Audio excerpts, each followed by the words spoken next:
యాక్చువల్గా ఈ trailer release function చాలా పెద్ద ఫంక్షన్గా ముందు ఆలోచించాం. కానీ 9వ తారీఖున ఈ సినిమా రిలీజ్ చేయాలని నిర్ణయించబడింది. ఫస్ట్ టైం అఫీషియల్గా నేను ఈ సినిమా 9వ తారీఖు రిలీజు అని చెప్తున్నాను. యాక్చువల్గా 2వ తారీఖు రిలీజు, అంతకుముందు రిలీజు అనుకున్నాం. కానీ మనకి తెలుసు కదా, డిమానిటైజేషన్, బ్యాంకుల ముందు నుంచోవడం, ఏటీఎంల ముందు నుంచోవడం, వీటిల్లో ప్రజలు సినిమాకి వస్తారా లేదని ఒక చిన్న సందేహంతో మేము ఒక చిన్న రీసెర్చ్ చేస్తే 9వ తారీఖు 2 జేబుల నిండా డబ్బులు ఉంటాయి, మన సినిమా చూడడానికి వస్తారని నమ్మకం కలిగి ఇది 9వ తారీఖు రిలీజ్ చేయడానికి నిర్ణయించబడింది. ఈ 9వ తారీఖు రిలీజ్ చేయడానికి ప్రీ రిలీజ్ ప్రజాదీవన ఫంక్షన్ లాగా ఒకటి చేయాలని అనుకుని దాన్ని పెద్దదిగా చేసి అది 4వ తారీఖున ఆ ఫంక్షన్ చేయాలని అనుకున్నప్పుడు ఈ ట్రైలరు అప్పటి వరకు ఈ ట్రైలర్ చూసిన తర్వాత నాకే ప్రోగ్రాంలన్నీ మార్చేశాను. ఈ ట్రైలర్ చూసిన తర్వాత ఎగ్జైట్మెంట్ వచ్చి ఈ ట్రైలర్ ప్రజల్లోకి ముందు వెళ్ళిపోతే బెటరు అని అనిపించి ఈ ట్రైలర్ లాంచ్ ప్రోగ్రామ్ని మామూలుగా నిన్న పొద్దున అనుకుని గబగబా ఇవాళ పెట్టామన్నమాట. యాక్చువల్గా రామ్ చరణ్ ఊళ్ళో ఉంటే దీనికి కూడా రామ్ చరణ్ వచ్చేవాడు. కానీ రామ్ నీకు ఆ 4వ తారీఖు చేసే ఒక ఈవెంట్ పెద్దది ఉంది కదా, అందులో నువ్వు మాట్లాడుకున్నావని చెబుదు. కానీ మాకు రకుల్ ఉంది కదా, రకుల్ని పెట్టుకుని మేము ట్రైలర్ రిలీజ్ చేసేస్తామని ఫోన్లో చెప్పాను. So Rakul, you are the support for this.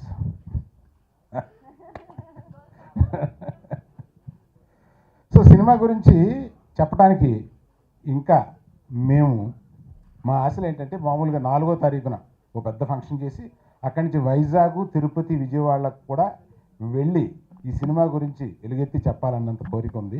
అది ఎన్ని నెరవేరుతాయో త్వరలో చూద్దాం. ట్రైలర్ని 9వ తారీఖు రిలీజ్ అనుకున్నాం కాబట్టి ప్రజల్లోకి ఇది పంపించడం బాగుంటుందని చెప్పి అనిపించి ఇది నిన్న అనుకుని ఇవాళ ఎవరెవరున్నారు కనుక్కుంటే రకుల్ ఉంది ఊళ్ళో. ప్లీజ్ రకుల్ వస్తావా, మన ట్రైలర్ రిలీజ్ చేసేద్దామని అడిగి ఈ ట్రైలర్ రిలీజ్ చేశాము. థింక్ రెస్పాన్స్ విల్ బి అంటే నాకు నిన్న మొన్న రాత్రి చూసిన తర్వాత ఫుల్ ట్రైలర్ తయారు చేసి మా ఎడిటరు, డైరెక్టరు తయారు చేసి నాకు మొన్న రాత్రి చూపించారు. ఒక ఎక్సైట్మెంట్ వచ్చింది. సో సినిమా ఎలా ఉందో నాకు తెలుసు. నేను ఇంకా బోల్డ్ అకేషన్ ఉన్నాయి కనుక సినిమా ఎంత గొప్పగా ఉంది అనేది మిమ్మల్ని ఎగ్జైట్ చేయడానికి నా దగ్గర కొన్ని ఉన్నాయి, నెమ్మదిగా చెప్తాను తర్వాత.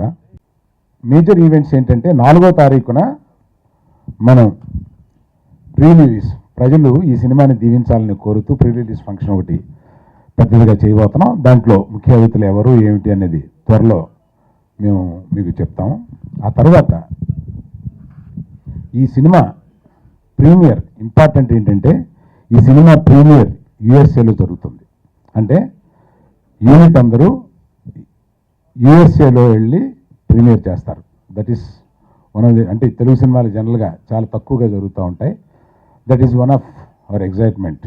అంటే ఇలా వెళదామని అనగానే మా యూనిట్లో డైరెక్టర్ గారు, ఏంటి సార్ ఓవర్ కాన్ఫిడెంట్గా ఉన్నారు మీరు, అంటే యూనిట్ని తీసుకెళ్ళి యూఎస్లోనే ప్రీమియర్ చేసే అంత కాన్ఫిడెంట్గా ఉన్నారేంటి అని అన్నారు. అటువంటి కిక్ ఇచ్చింది సార్ మీ సినిమా చేసిన తర్వాత చూస్తేను అని చెప్పాను.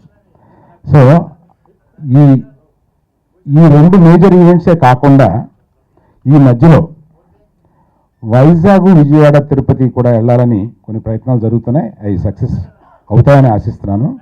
సో ఈ యూనిట్ని రిలీజ్కి ముందే ఈ చోట్లకు తీసుకెళ్లాలని ప్రయత్నాలు జరుగుతున్నాయి. 2 స్టేషన్స్ కన్ఫర్మ్ అయినాయి, న్యూజెర్సీ అండ్ శాన్ ఫ్రాన్సిస్కో. 3వ స్టేషన్లో కూడా ప్రీమియర్ చేద్దామని అనుకుంటున్నాం. These 2 are confirmed. Total unit అక్కడికి వచ్చి ప్రీమియర్లో పాల్గొంటుంది. That is what I wanted to share with you. Thanks. అతిథులు అందరికీ నా హృదయపూర్వక నమస్కారాలు. చిరంజీవి గారు కెరీర్ స్టార్టింగ్లో ఆల్మోస్ట్ ఆల్ ఖైదీ కన్నా ముందు అది సినిమాలు కోతలు రాయడని,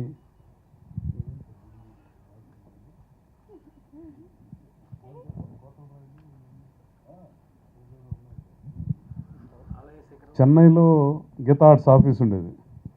ఆఫీస్కి వెళ్ళి రాంప్రసాద్ గారి ద్వారా అరవింద్ గారు పరిచయం అవడంతో, అంటే ఆల్మోస్ట్ ఆల్ 30 years పైన అయింది. అప్పటి నుంచి అరవింద్ గారితో అదే బాంధత్వం, అదే బాంధవ్యం, అదే స్నేహం కొనసాగుతూ ఈరోజు అరవింద్ గారి పక్కన నా పేరు వచ్చేటట్టు చేసుకోగలను అనేది నిజంగా ఇంత పెద్ద బ్యానర్లో నిజంగా నేను ప్రివిలేజ్గా ఫీల్ అవుతున్నాను. మెగా ఫ్యాన్స్ అందరూ చరణ్ మీద ఎంత పెద్ద హిట్ కోరుకుంటున్నారో వాళ్ళ ఫ్యాన్స్కి తగ్గట్టు నాలుగింతలు ఈ సినిమా చరణ్ ఈ సినిమాలో కష్టపడి చేశాడు. ఎంత బాగా చేశారు, ఎంత బాగా తీశారు అనేది డైరెక్టర్ గారు కూడా ఈ సినిమా రిలీజ్ అయిన తర్వాత ఫ్యాన్స్ అందరూ కూడా తలెత్తుకునేటట్టు ఒక గొప్ప చిత్రం, చాలా మంచి చిత్రం ఇది. ఇంకా ప్రీ రిలీజ్ ఫంక్షన్లో దీని మీద కొద్దిగా నేను ఎలాబరేట్గా మాట్లాడటం జరుగుతుంది. ఈ అవకాశం ఇచ్చిన ఇక్కడ అందరికీ, మీడియా మిత్రులందరికీ నా హృదయపూర్వక నమస్కారాలు. Sir, good evening everyone.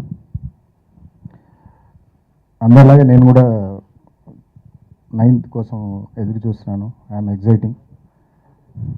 ఈ సినిమా గురించి నేను ఎక్కువ చెప్పలేను, ఒకటే చెప్పగలను. ఏంటంటే ఈ సినిమాలో జనరల్గా డైరెక్టర్, ఎంటైర్ యూనిట్ అందరూ కష్టపడతారు ఫుల్గా.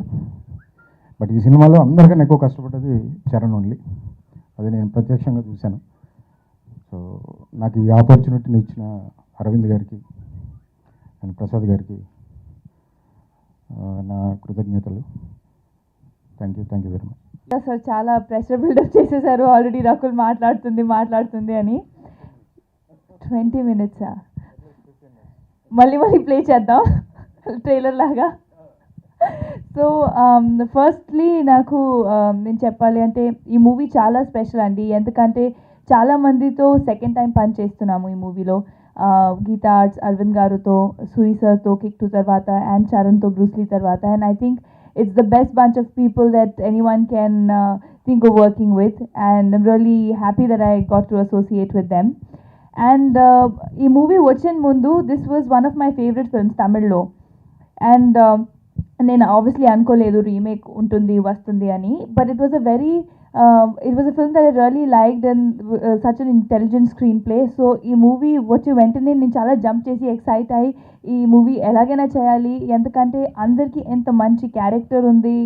ఆ మూవీ కూడా తెలుగు సినిమా కోసం ఒక కొత్త స్క్రీన్ ప్లే ఉంటుంది. I think it's a very intelligent film with a very tight screenplay, and డెఫినెట్గా చరణ్ కూడా ఒక కొత్త లుక్లో కనిపిస్తున్నారు. అందరూ చెప్పారు ఆల్రెడీ చాలా కష్టపడారు. We used to discuss diet and his workouts all the time because ఆ బాడీ మీరు చూసారు కదా ట్రైలర్ ఓపెనింగ్లో. So he's really worked very hard for that, and we've all seen that. So I really hope that you all like the film. Meeku trailer nachindi, and I hope you like the trailer, and I hope you really enjoy the film also. And yeah, thank you so much.